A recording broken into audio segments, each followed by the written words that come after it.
வணக்கம். ஆகாஷவாணி.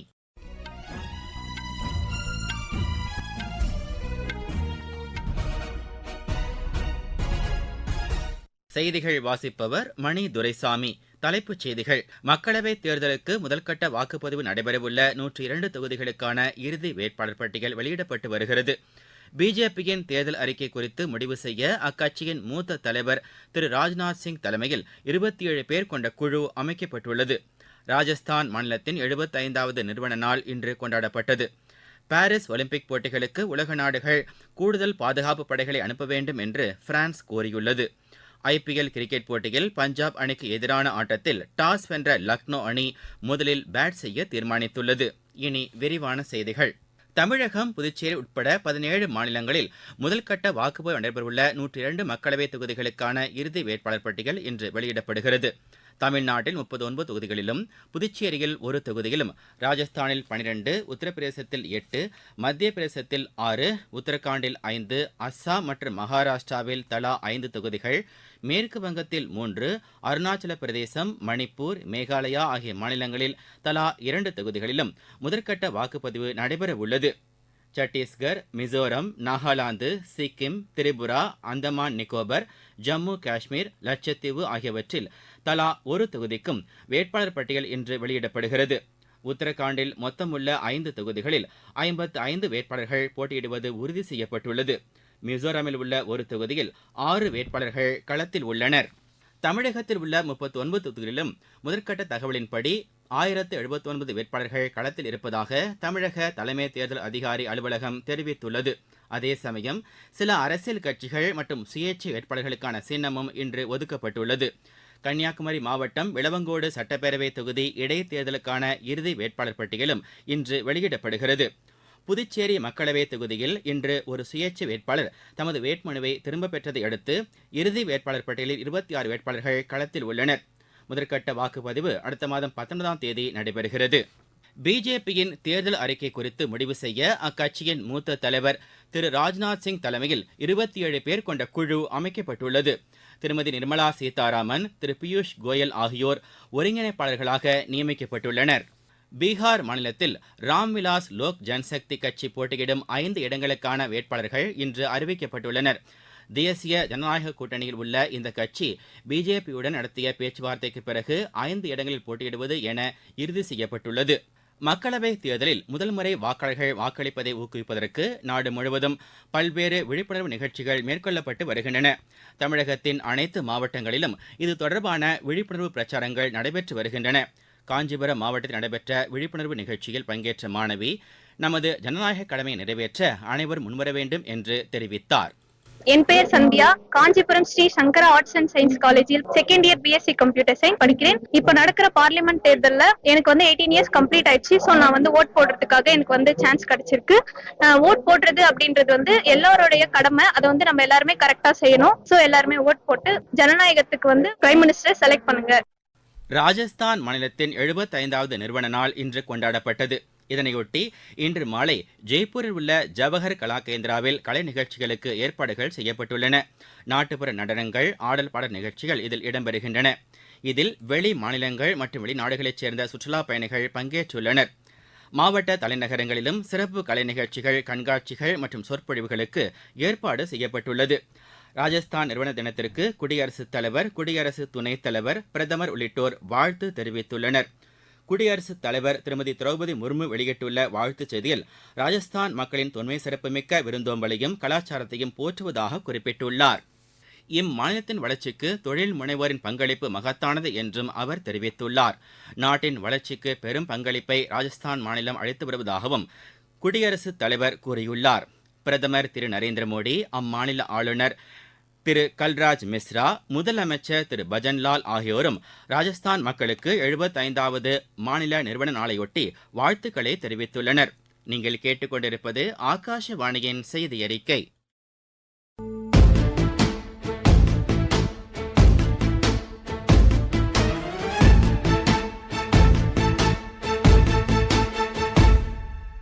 உரிமை கீதம் முழங்கிடு, நீ உலகம் போற்ற எழுந்திடு, உன் கைவிரல் தீட்டும் காவியம் ஒன்றை வரைந்திடு. எழுந்து வா.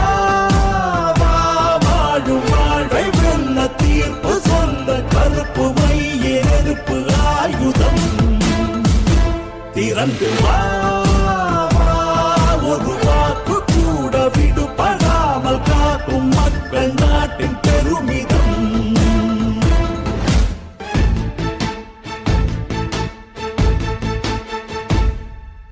நாட்டின் மிக உயரிய பாரத ரத்னா விருதுகளை குடியரசுத் தலைவர் திருமதி திரௌபதி முர்மு இன்று வழங்கினார். குடியரசுத் தலைவர் மாளிகையில் இன்று நடைபெற்ற நிகழ்ச்சியில் முன்னாள் துணை பிரதமர் திரு எல்.கே. அத்வானி பாரத ரத்னா விருதினை குடியரசுத் தலைவரிடமிருந்து பெற்றுக்கொண்டார். முன்னாள் பிரதமர்கள் சரண் சிங், பி.வி. நரசிம்மராவ், பீகார் மாநில முன்னாள் முதலமைச்சர் கர்பூரி தாக்கூர், பிரபல வேளாண் விஞ்ஞானி எம்.எஸ். சுவாமிநாதன் ஆகியோருக்கு மறைவுக்கு பிந்தைய பாரத ரத்னா விருது வழங்கப்பட்டது. இந்த விழாவில் பிரதமர் திரு நரேந்திர மோடி, உள்துறை அமைச்சர் திரு அமித்ஷா உள்ளிட்ட மத்திய அமைச்சர்கள் மற்றும் காங்கிரஸ் கட்சித் தலைவர் திரு மல்லிகார்ஜுன கார்கே உள்ளிட்டோர் கலந்து கொண்டனர். இயேசு கிறிஸ்து உயிர்த்தெழுந்த தினமான ஈஸ்டர் பண்டிகை நாளை கொண்டாடப்படுவதையொட்டி குடியரசுத் தலைவர் திருமதி திரௌபதி முர்மு கிறிஸ்தவ மக்களுக்கு தமது வாழ்த்துக்களை தெரிவித்துள்ளார்.